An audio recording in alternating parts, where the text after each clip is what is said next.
Hi, welcome to Mindful Chatting. Okay, I need to know if anyone else with ADHD has done this before.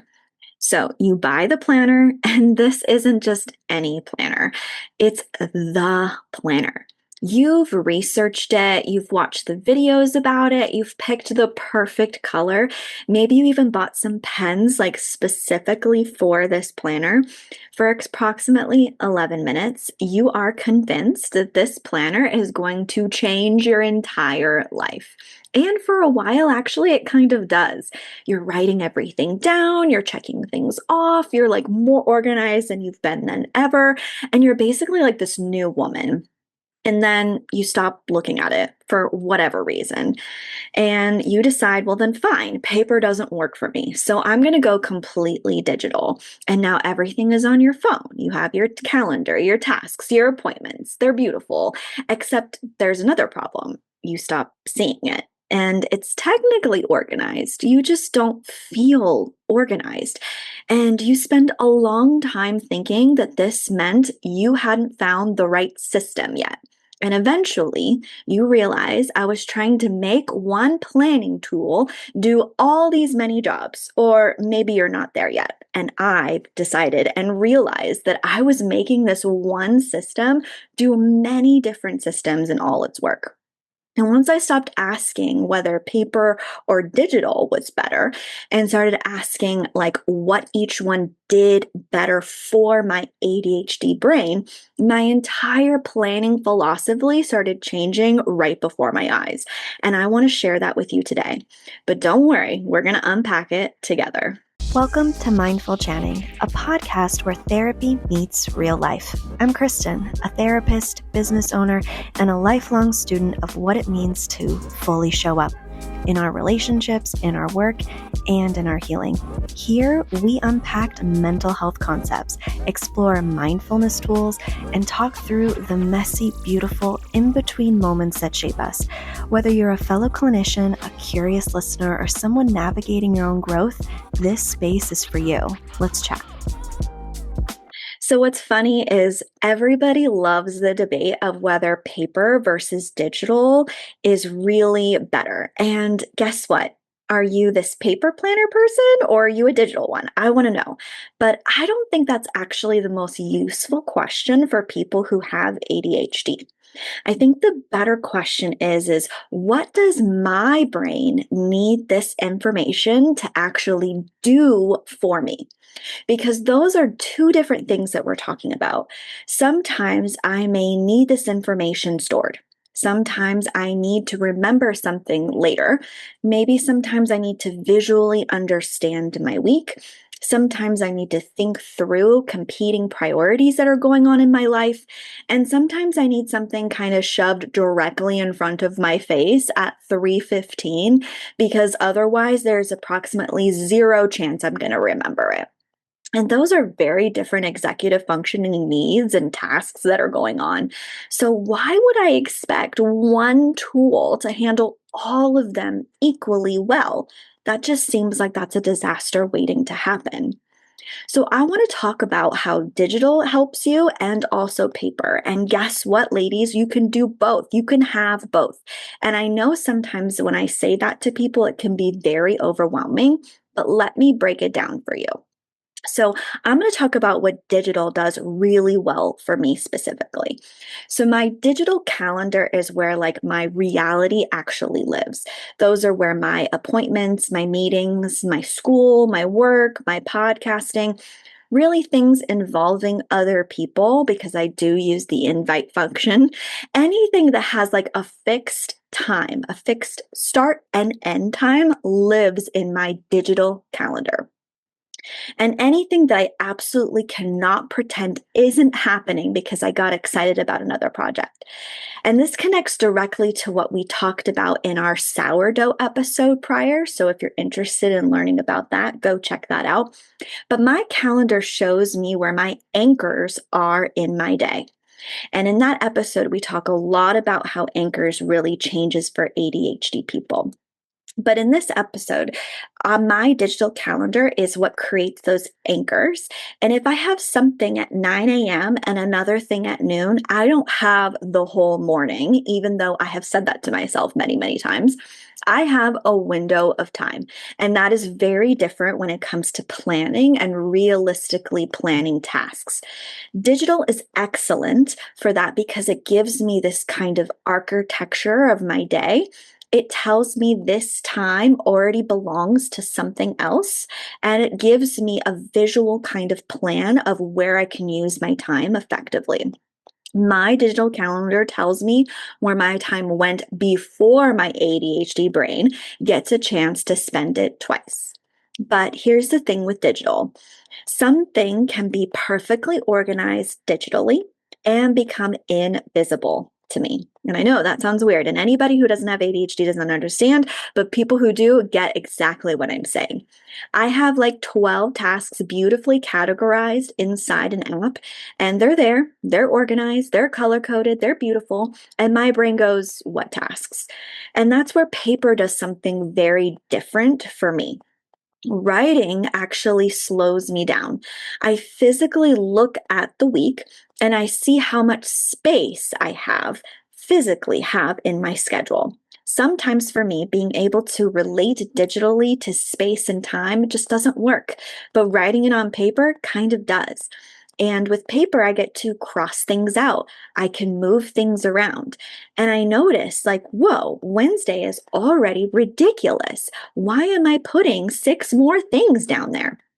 Paper kind of gives me something digital doesn't always give me, which is really big perspective of where my time is going and what I can realistically fit in during that time. Okay, quick pause. Because you've ever found yourself rewinding this episode like 3 times because your brain just drifted, this is for you. I hear this all the time. I can focus, just not when I actually need to. And that's exactly what the focus course is about. Because here's the truth: ADHD isn't a lack of attention, it's a regulation issue, which is why some days you're locked in for hours and other days you're rereading the same sentence, wondering what just happened. So, inside my executive functioning focus course, I break this down in a way that actually makes sense for you. We go through how your attention works in your brain, your specific focus patterns, why you get distracted externally and internally, and how to actually build a system that helps you stay on track and come back when you drift. Because the goal isn't perfect focus, it's knowing how to return without spiraling. So if you're tired of blaming yourself and you just want something that actually works with your brain, I'll link the focus course in the show notes. All right, let's get back to this episode. So, this has been one of the things that I think my biggest lesson that I learned when I tried to figure out my brain and how I planned, and when I created the Planning Stack course. For a long time, I thought using multiple systems meant I wasn't organized and that I hadn't found the perfect system and that no one else was using multiple systems. So, what was I doing must be wrong in some capacities. Like somehow the goal of being like organized was eventually graduating into like one perfect system, and I just hadn't found it yet. Now, I think almost the entire opposite. I don't need everything to live in the same place. I need everything to have a home, which is all about organization, but it's different. And once I started defining the job of each tool that I'm using, the whole thing, it became its whole system within itself. And I started comparing how I stayed organized to other people that may not have ADHD, who might not need all of these systems and all of these things to remember something. So, why does paper work differently? And it may work differently for you, or maybe you have never tried both systems at the same time. But when I physically plan my week, I'm not just recording information, I'm actually processing it. I'm asking things like, what is realistic for the time that I have? Why didn't I get this done? Why is my schedule crazy? Or why is all my time gone? Or what? Or why do I have more here? what needs to be moved around, what is actually important for this time slot, where are my high capacity windows, and where am I already overloaded that I may be actually stacking more things up when I don't have the energy for. That's also where, like, my red pen method, if you're interested in that, I have a whole episode on that. This is where it becomes really useful. If something keeps getting crossed out and moved forward, that's data for you. That's not shame of not getting things done. That's data, that's information. Now I can see a pattern. Maybe I don't need another reminder. Maybe there's an activation problem that's going on for me. Maybe the task is unclear. Maybe I don't actually really want to do it. Maybe I'm continually scheduling it in a time when I don't really have the capacity or the energy for it. Paper kind of helps me think about the plan instead of just simply storing the plan. If you're listening to this and thinking, this is exactly what I struggle with, I want you to know that I built something specifically for you. The EF, or Executive Functioning Activation course, walks you through why task initiation feels so hard with your ADHD and how to actually get yourself moving without shame, pressure, or burnout. It's short, practical, and designed for ADHD brains, not productivity culture. If starting is your biggest barrier, this course gives you structure, language, and tools that actually work for you. You'll find the link in the show notes. Now, here's where I think people can get themselves into really big trouble. Layered planning does not mean that I put every appointment in my phone and then I copy every appointment into my planner. And then I put it in my reminders and then I write it on my whiteboard and then I make a sticky note. Now you've created kind of this part time administrative position managing your own planning system. No, thank you.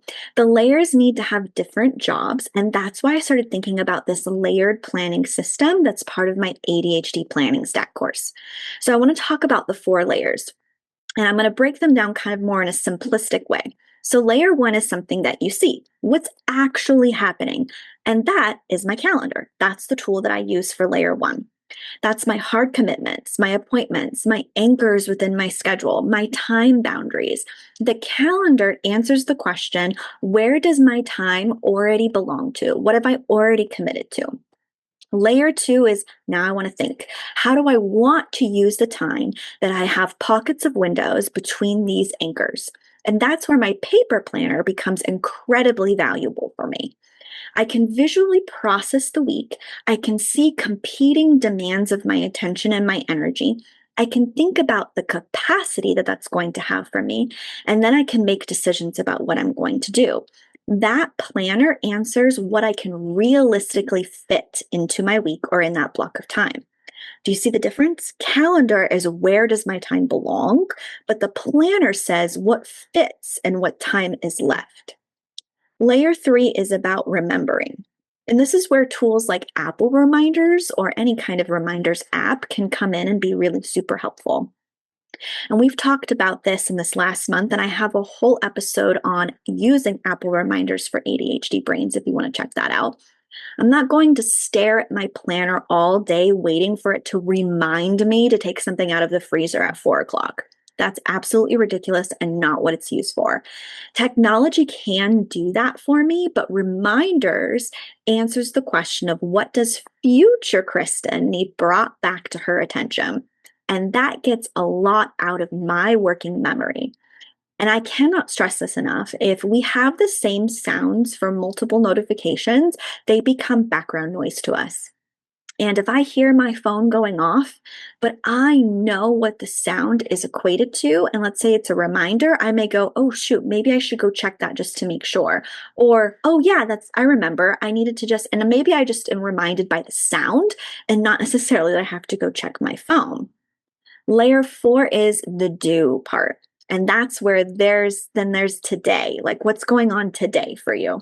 This is where I think a lot of ADHD planning systems like sometimes become way too complicated because at some point we have to stop planning and actually do the thing that we've planned. And I don't need to see all 47 things I want to accomplish this month at 8 a.m. on a Tuesday morning. Will that make my head spin? I just need to know what's next, what matters right now or what matters today, and what fits before my next anchor happens. That is the action layer. And that's the only thing that's required of me in the moment. ADHD people are really good in the present, but if we don't have intentional things to our present, we will find intentional things to fill it with. And that's the crux of it. We have to plan intentional things, or our brain will do that for us. If you want to understand your ADHD in a deeper way, I've created the ADHD Crash Course, and it walks you through ADHD step by step so that you can actually start understanding your brain and not shaming it. Everything's in small, doable lessons designed for your ADHD in mind. The link is in the show notes. So here's what I think is underneath all of this when I talk about this. ADHD planning isn't just about organization. We're supporting our executive functioning. And remember, executive functioning is about working memory, time awareness, prioritization, task initiation, attention, our future thinking, and different tools provide different kinds of supports for these executive functioning skills. So if your current system isn't working, I don't want your first question to be like, which planner should I buy next? I want it to be, where is my system breaking down that I may need more support for? Because if you're forgetting your appointments, well, that's one problem. If you're remembering everything but overbooking yourself, well, that's a totally different problem. If you know exactly what you need to do, but then you can't really start, well, that's a totally different problem too. And if you start but you can't stay focused, well, that's a whole new one as well. The tool should match the problem, not just a whole brand new system. So there's three questions that I want you to kind of audit the system that you have. If you're listening and thinking like, okay, my system is like chaos, I really want you to start here. Or I'll be with me of like, my system's kind of working, but I just don't feel organized, or I don't feel like it's really meeting the demands of my life. So question one is, where do fixed commitments live in your system? You should have one reliable answer, not 12. It should be my calendar. It should be my digital iCloud calendar, whatever, my Google calendar, doesn't matter. One place. Number two, where do I visually process my week? Where do you actually decide what's realistically going to happen? That could be a notebook that you write down. That could be a shared note on your computer. It could be digital. It could be a post-it note. I want you to think about where you not think about why it's not working, just think about what your system is doing right now. Question number three, where do things go when I need future me to remember them? If your answer to all three of these, my brain, wow, you found the problem. You don't have a system. You're relying too much on your brain to process this. So this is where a big reason why I created my ADHD planning stack course is because I don't think most people with ADHD need another really cute planner. I think we need to understand what planning actually is and what we're asking of our executive functioning to do for us. And this course isn't about just handing you like my planner and saying like, here, just copy this. No. I want you to understand the layers so that you can build a system around your brain, your schedule, your tools, and your life. Because the goal isn't about becoming dependent on somebody else's planning system. The goal is understanding planning well enough to create your own system that works for you. So I don't want you going out and buying another planner for this weekly's challenge. I don't want you to think and hear this episode and immediately order something else. That's ADHD tax avoided. No. Instead, we're just going to take 10 minutes and we're just going to audit what you already use, your system that you already have. So on a piece of paper, I want you to write C. So what tools show me where time belongs? I want you to use think. So where do I process my week and make decisions about my week? Remember, where do I put things down so that future me needs to know? And then the last one is do. How do I decide what I should be focusing on in these attentional blocks of time? And then find the missing layer. Find the layer that either you can't answer the question to or it's living in multiple homes. Fix that before you add another tool to the system. So for years, I thought being organized meant eventually finding like this one system that could hold my entire life together. But now I don't think I want one. My digital calendar helps me see my reality. My physical planner helps me think through that reality. And my reminders help future remember that reality. And my daily plan helps me act within that reality. And that's what layered planning has become for me, not more planning. It's a better division of labor and helping me support my executive functioning skills. So if you've abandoned the planner after planner like I used to, maybe you weren't failing the system. Maybe you were asking one tool to do a job it was never designed to do in the first place. And once you stop looking for that perfect planner, you can finally start building the system that actually fits your brain. And if you're interested in the ADHD Planning Stack course, I have it in the show notes. Thank you for joining me. And as always, be gentle with your mind. One more thing before you go, and this helps me personally, staying present and grounded, which we all need, especially when your brain wants to spiral into disconnection.